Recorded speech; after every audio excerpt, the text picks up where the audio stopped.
एक असंभव को संभव बनाने की कहानी। ये कहानी है एक लड़के की जिसने अपने सपनों के लिए संघर्ष किया और अपनी मेहनत और उत्साह से उसे सफलता हासिल की। लड़का का नाम राहुल था। वो एक गरीब परिवार से था, जहां परिवार के सभी सदस्य अपनी रोजमर्रा की मुश्किलों से लड़ने में व्यस्त थे। राहुल को बचपन से ही पढ़ाई में बहुत रुचि थी, लेकिन परिवार की आर्थिक स्थिति के कारण उसे स्कूल में प्रवेश करने में मुश्किल हो रही थी। लेकिन राहुल का सपना था कि वह एक दिन अपने परिवार को गरीबी से बाहर निकालेगा। उसका सपना था कि वह एक सफल इंजीनियर बनेगा, लेकिन उसके सपने को पूरा करने के लिए उसे बहुत समय, मेहनत और प्रयास करने की जरूरत थी। राहुल को पढ़ाई के लिए पैसों की कमी होती थी, लेकिन उसने कभी हार नहीं मानी। वह हमेशा स्कूल से घर आते ही पढ़ाई करता था। समय के साथ साथ राहुल की पढ़ाई में सुधार होता गया। एक दिन राहुल को एक सरकारी नौकरी का मौका मिला। वह उस नौकरी के लिए तैयार होने के लिए बहुत उत्साहित था, लेकिन उसके सपने को पूरा करने के लिए उसे अपनी पढ़ाई को भी जारी रखना था।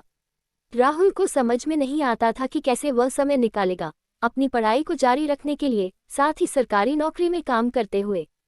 लेकिन राहुल को समझ में आया कि अगर वह सपने को पूरा करना चाहता है तो उसे समय का प्रबंधन करना होगा।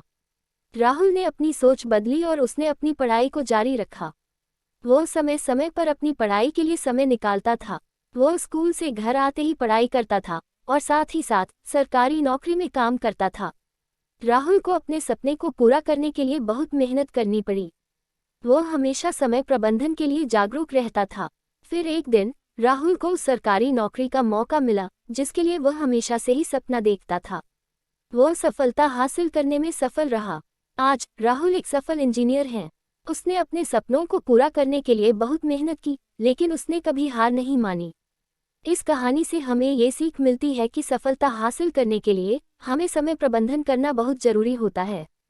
हमें हमेशा अपने सपनों को पूरा करने के लिए मेहनत करनी चाहिए और हमेशा सकारात्मक सोचना चाहिए।